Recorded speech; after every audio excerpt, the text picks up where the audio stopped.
Update naman tayo kay Manny Pacquiao. Nagsimula na sa kanyang boxing training ang dating 8th Division World Champion na si Manny Pacquiao bilang paghanda sa kanyang comeback fight sa darating na Hulyo.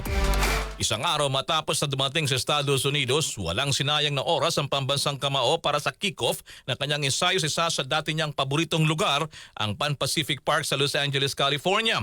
Liban po sa jogging, ilang eksena rin ng show boxing ang kanyang ginawa bilang bahagi pa rin ng pagpapakondisyon sa mas matinding ensayo sa mga susunod na linggo. Unang nang sinabi ni Pacquiao na simula ito na bagong yugto ng kanyang karir, sabay diin na inspirado siya at malakas ang motibasyon na meron pa siyang ibubuga. Ang 46 anyos na Boxing Hall of Famer ay huling lumaban sa kanyang professional fight ay nang talunin siya ng Cuban boxer na si Yordenes Ugas noong August 2021.